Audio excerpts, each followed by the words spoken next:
Hello everyone, how you doing? And welcome back to Skye and Evan in the morning. And today we're talking about a Bond movie.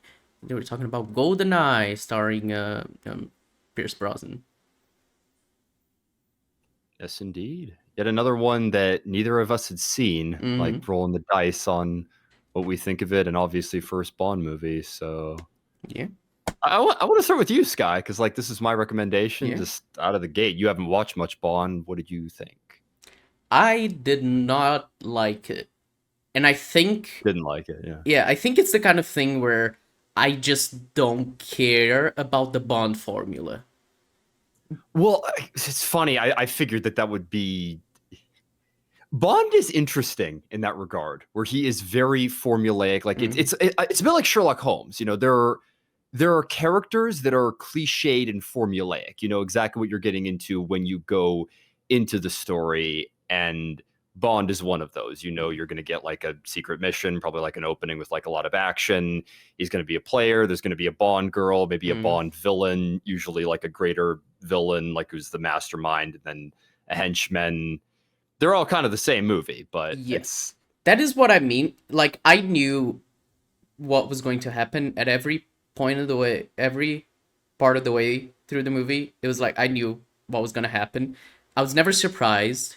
The movie was very long. It was not that too long. It was like 2 hours and 20 I think minutes. I was just like, oh my god, can we yeah. get this over? It's There was a moment where I was like, oh my god, this is the last scene, right? There's like 50 minutes left when they were in the fucking train. Like, okay. I think they did a decent job pacing it. Like it was a tad on the long side, especially considering It, like how it's yeah. structured and with the villain. But I don't know if it's a problem with pacing or just a problem of me not caring because I was just I don't not know. invested at all because I knew every single beat of the story and like it didn't do anything interesting to like keep me hooked despite the cliches because we talked about like something like K-pop Demon Hunters which is like extremely Yeah, cliche. But I really like that movie because it has a lot of things about it that still keep me invested in the movie despite the cliches. This one didn't. It felt exactly what I expected. There was like one scene which was M talking to Bond, saying like, you're that misogynistic and sexist and everything, but I don't want you to die. I'm not gonna send you to die. I was like, oh, okay, that's cool. Like that was like a cool moment, and I thought, oh, it's gonna be well, about Bond learning like the new ways because it's fucking modernizing it. But then they didn't. Like M never comes well, back into the movie, so that's actually something that's really interesting. I did laugh at that. Like there was like almost no wrap up. It's just like, oh, that's it. I'm like, it's yeah, mission accomplished, he right? I'm like, killed the yeah, villain. but It's I'm like like, okay. little bit of like a time. Like, okay.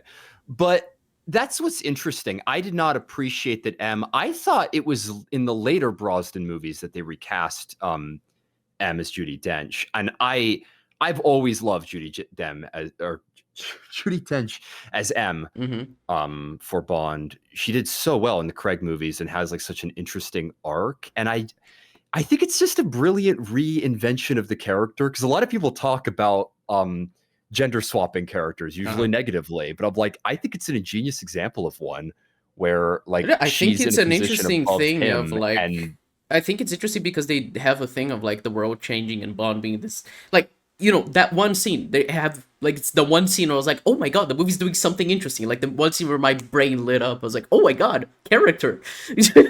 Because the rest was so formulaic. The rest was like Bond getting with the girl and being horny as fuck. I will say, what was her name? Lexia, Natalia, I believe. whatever. No, the fucking Russian girl who Oh, was like horny all the time.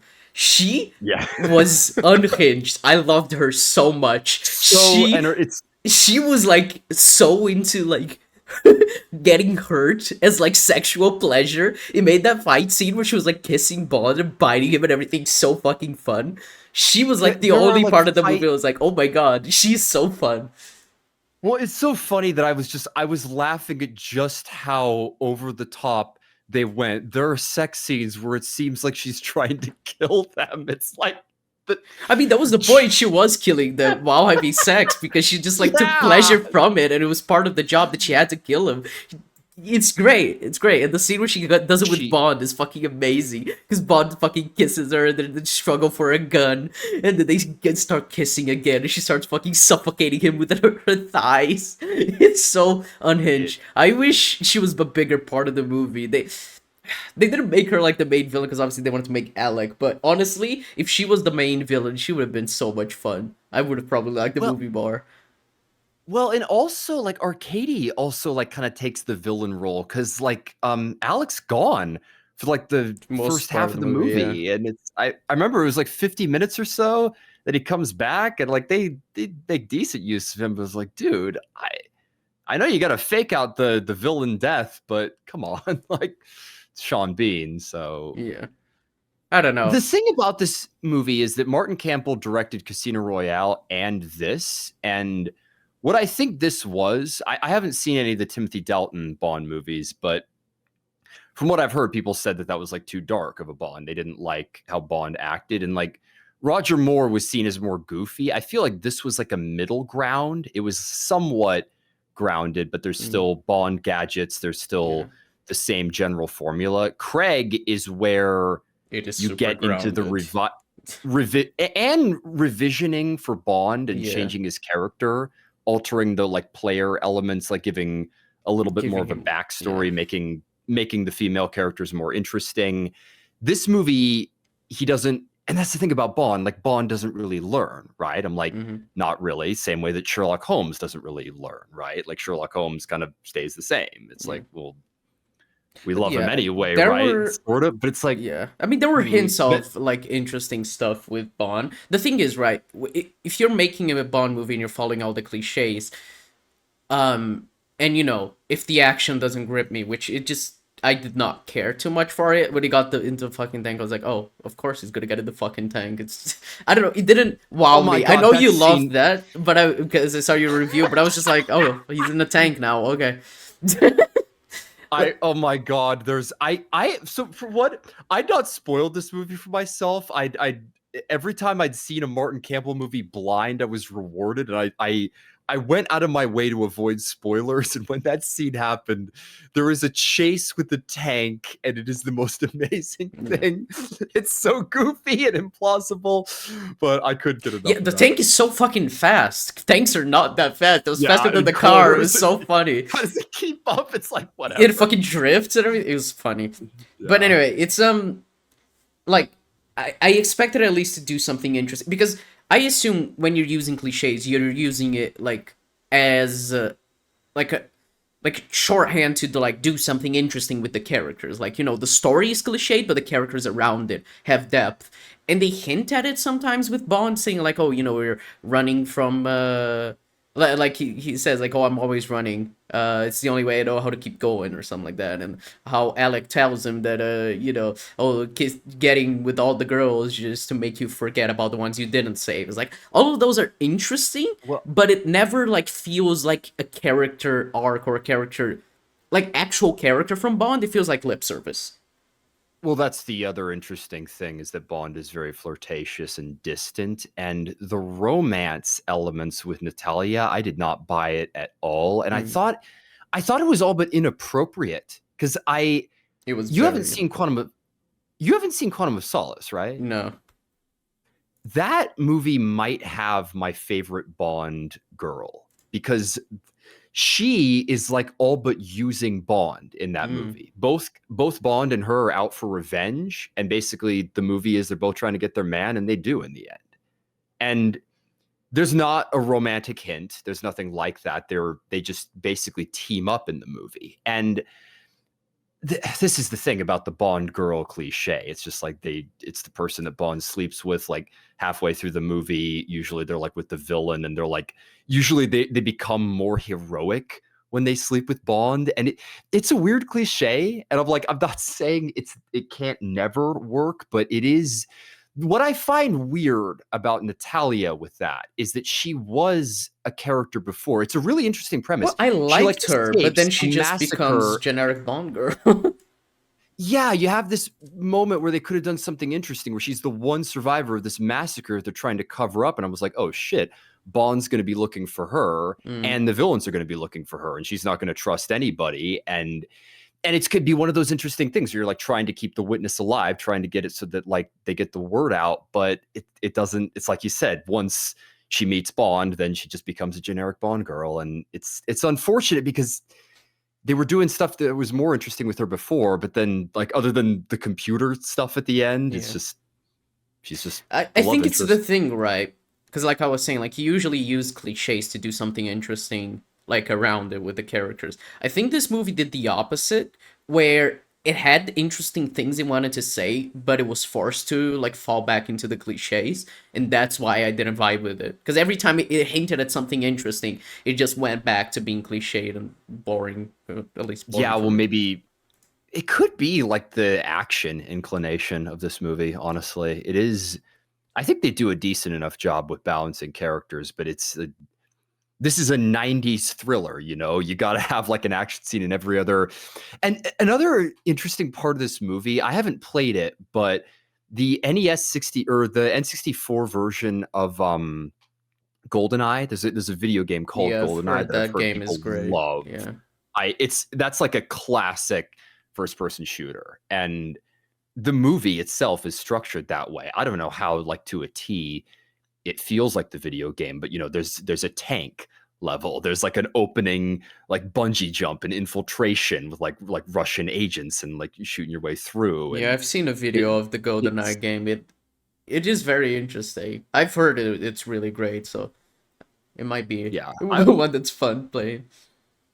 I want to play it. A lot of people love it, and it's an important part of like understanding this movie and like its wider fandom because there's a whole fandom around that game. So, but the movie itself, it definitely, like you were saying, it's almost like it was contractually like obligated to lean into that like more Roger Moore era of Mm, Bond, where he's yeah. I where think there's it's just the more kind of action and thing more going where on. like if you like the Bond formula, this is right up people's alley.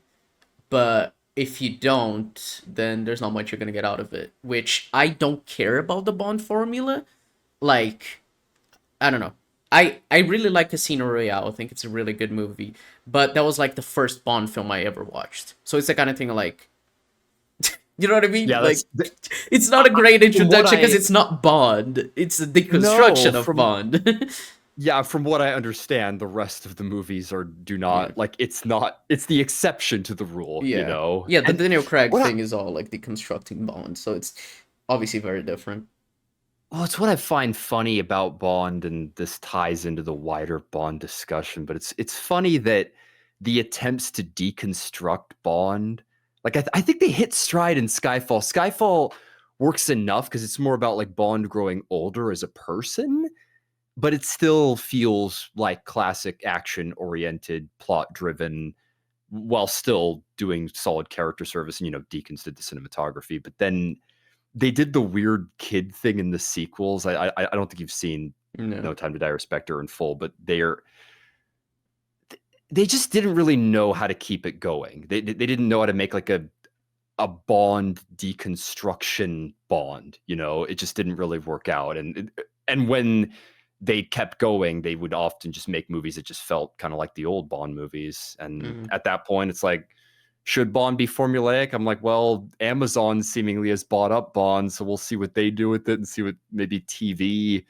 I I'm not optimistic for the future of Bond, but I do think there is something to be said for the Bond formula because like Uh, I don't I've know. seen I've seen worse Bond movies than this that follow the same formulas. Do you not think like because I'm with you that a lot of the innuendo, like and the like flirtatious dialogue is not aged great. Some of the action is really ridiculous, but I do one thing about this movie, I think it's really well shot. Hmm. It looks great. I love the lighting on like the faces. Like there's this really people would call it unrealistic now, but you know, in like dark rooms where there's like a clear block of light on like a Yeah. character's face. They do that whole like out of the shadows thing when they introduce Alec. He's got his like face illuminated and like just like covered in shadow, and then he walks out into the light. It's like, oh, that was amazing. I really good looking movie, like Yeah. I exceptionally agree. put together. Yeah. I don't know. I think it's just a thing of like, if you the Bond formula or just the idea of Bond feels outdated, and like they tried to modernize it with Craig, and I don't know where they can go from there. You know, like I Well, think because like if you want to go from there, are you gonna deconstruct the deconstruction, or are you gonna get back to the formula? And it's like a lot of people said, like casting a female Bond and like doing well, yeah, or different things. black. I mean, Yeah, like to uh, do something interesting. And I get it, but I don't know. I feel like I don't care about Bond. I feel like what I realized watching this movie is that I don't like James Bond as a well, franchise. that's a question that I've asked a decent bit. Is like, have we like has the world outgrown Bond? That's what I There's feel just like like. enough time because I'm like, what is Bond? It's a like male fantasy surrounding post Cold War like Europe basically. Like it's this fantasy British spy with these gadgets, and he like always defeats the bad guys and is like keeping the world safe in the Cold War. It's like Cold War's over, modern context, like different views on women and society as whole. It's different stories that are popular and being told. It's like, is has Bond just had its time and it's done? I'm like, I I think don't so. want to believe that because I'm like, I feel like you could recast someone that would breathe life. It's like the Doctor, right? I'm like, Doctor But the Who's Doctor not like Who is a gonna lot die, but different. Like the formula of Doctor Who lends itself to reinventing yeah, itself a lot more. The formula of Bond is inherently outdated because it is about concerns regarding, like you said, the Cold War and a male power fantasy that I think people have grown to realize is just very problematic. And like, I did not care for it. I did not care at all about the way they showed women in this movie, and they show Bond as this like suave guy who everyone swoons over. Like the fucking scene with Moneypenny, where it's like, oh, this would qualify as sexual harassment, and then he's like, that's oh, just what does true. that mean? And they're like, oh, it means someday you're gonna make good on your promise. Like, what? You just said sexual harassment. Are you what? You know what I mean? Like it just What? feels like the type of dialogue that if you heard today, it'd be like, this is insane. Well, that's the thing. From what I understand, Moneypenny's always like that. It's the Bond cliche. It's like that's just the way it was. But that kind of thing is genuinely It's problematic in a yeah, modern context, and it can be criticized. But if Bond doesn't learn his lessons and he doesn't yeah. change in a substantive way, and it's like I feel like they did that to a decent degree in Casino Royale. But like I was saying, there's only you can't really make a character based on deconstruction because at that point you just take away everything, right? At some Yeah. point, so I don't Yeah, know. it's I don't know. It's just this has become a discussion about Bond in general. But I genuinely, I feel like the world doesn't need Bond anymore, and I think it's I have no clue how Amazon is gonna make anything interesting out of it after the Craig movies that at least try to like do something different and like actually try to understand Bond as a Yeah. I, character, because at least in GoldenEye I've not seen other Bond movies. The only ones I've seen are now are GoldenEye, Casino Royale, and Skyfall. And I watched Skyfall when it came out, so it's like what, 9. Um like yeah. I don't think, I don't know. I just don't think there's these. I don't think GoldenEye does anything for Bond's character. I think he's just like a vehicle for the male power fantasy, and he's just there. And you're supposed to, like, as a man, be like, "Oh hell yeah, that's me right there fighting crime." Yeah. Not really. I do think that like Brosnan is just kind of because I like his performance. I think this is the first Brosnan movie that I'd seen, but character wise, like he doesn't like I was saying, I don't feel like he learns anything or Mm-hmm. changes in a way that's interesting by the end of the movie. He kind of stays the same, and he's just kind of one of those characters that usually does. So, Yeah, um, yeah. yeah, It's like it's a fine enough movie, but it's like it doesn't do anything like wrong per se, like other than like not fully lean into the ideas that it hints at. But it's also like I just don't care for it. It's just not my vibe. I guess I just don't like Bond. yeah. Honestly, part of it for me is just how entertaining I find the action. Like, Hmm. so the opening bungee jump, and I have it on screen now, but the plane when he motorcycles off the cliff. And like when the plane runs out of runway and free falls into it, and like the cliff goes on and he somehow manages to pull up. I'm like, that scene. Sometimes this movie just goes so wild and so Bond that I was just in for the ride. I think you were hoping for something a little more character oriented, Yeah. whereas I I don't just know. It's like it felt very 90s action in the sense of like, yeah, all they're yeah doing is very well done for the standard of the 90s, especially because of how little computer generated stuff there is. But it yeah didn't wow me. Like, it isn't like it's not fucking aliens or something. I don't know. It's just not something that's very interesting for me. Yeah.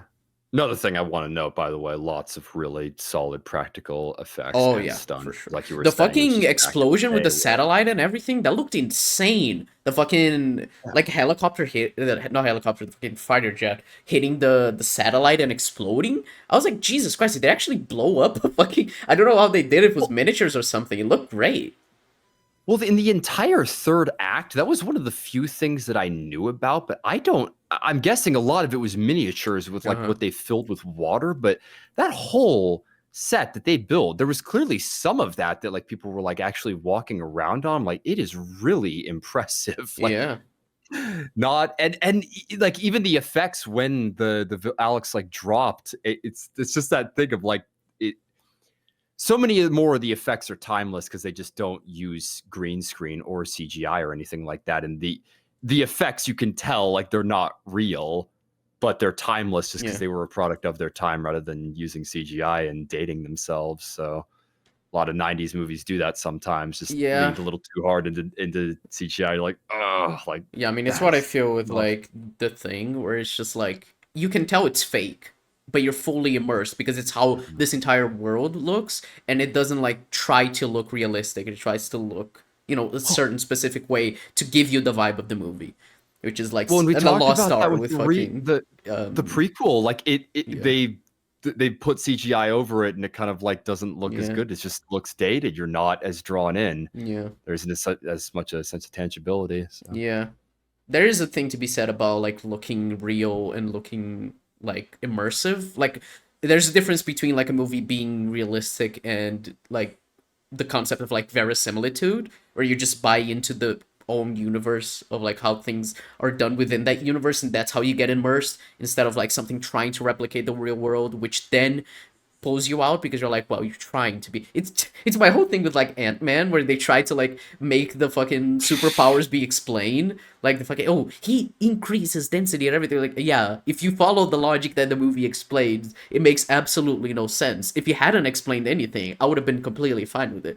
Like there's a thing of like movies that try to feel realistic versus movies that just like immerse you in their own experience, and I don't know, something interesting to be said about that. yeah, But yeah, would you recommend GoldenEye? I assume so.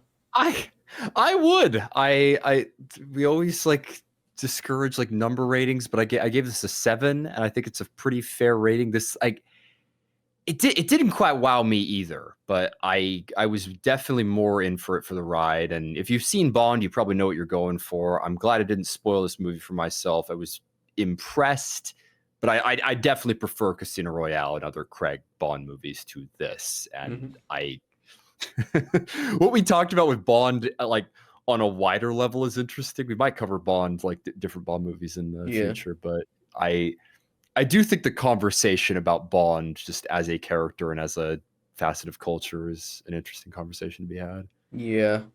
It is Would you interesting because not he has recommend this evolved. movie? Well, I'll get to that. But it is interesting because he has evolved kind of like Doctor Who has, like over times. I don't know. I think it was 62, right? The first Bond movie or something. It was very early on. Yeah, And it was 60s for sure. Yeah. yeah, and Doctor Who started in 63, both still going with a bunch of different versions of the characters. It's very interesting.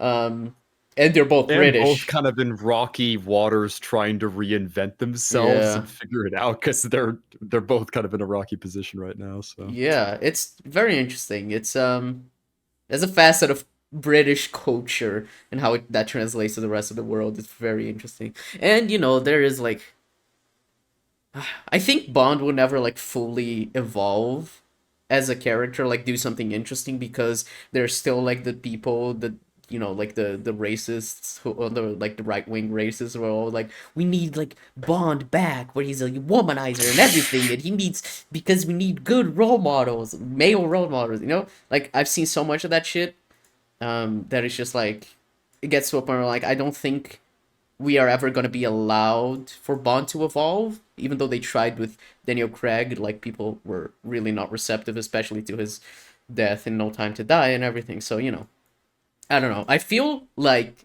I will. You know, you may recommend another Bond movie, and you know I'll gladly watch it. But I don't think I ever will recommend a Bond movie for the podcast, because I genuinely don't think I like the vibe. And yeah, I think that's my take. I do not care for Bond. I don't want to say I don't recommend it, because like for my own experience I don't. But it's like I know that a lot of people are into this, into the vibe of Bond and the formula. It's like you said with Sherlock Holmes, but then again, Sherlock Holmes is much more interesting. I think as a character, even though it is formulaic. Yeah, I haven't read Fleming's books. I want to read at least one of his books. I'd be curious to see how he is as like an author, but I do agree with that. Like I think Sherlock Holmes is a more interesting character than Bond is. So. Yeah, and I mean,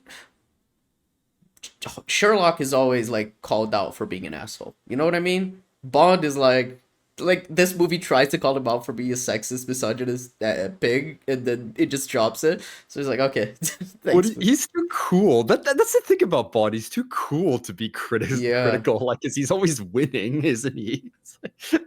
Well, yeah, it's like I always expect there to be like something like for the other shoe to drop. Like Bond somehow is one up, so and then he needs to like, you know, I don't know, do something to earn the win after like just like coasting by throughout the movie, but he doesn't. He just continues coasting, and he wins very casually. I think it's part of the thing with me for this movie. It's just all super casual. It never seems like Bond is in any actual threat. Well, like you said, that one scene with M, that's the one key character scene where he's challenged and where they do something interesting. And this is the thing about Casino Royale, like spoilers like for Casino Royale indirectly, but in that movie, the opening action sequence, like Bond fucks up and he ends up killing a guy that he was supposed to take in for pettiness, basically. And M calls him out for it. It's like, what the fuck? Like you you violated the one like unviolatable thing internationally so you could kill a nobody, and it's great. That is more critical of Bond, but like the movie as a whole, just Bond is meant to be cool, and when you make him cool, you get movies like this that are like entertaining, but you don't learn too much about the character. So it's exactly. I think it's the thing of like, if you like cool 90s action, if you like Pierce Brosnan, you're probably gonna enjoy this film. But in terms of like looking for anything interesting character wise, it just, there's genuinely like almost nothing there. Some hints that never get developed, or like, you know, just developed is a good way to put it. So yeah, I don't know. I personally wouldn't recommend it, but I understand why people like it. It's just not my vibe, I guess. Yeah. All right. Time for me to recommend something. Yes, indeed. What do you have? So, Evan, I was thinking about this movie last night. I don't know why. While I was watching GoldenEye, I was thinking about. I forgot why. Okay.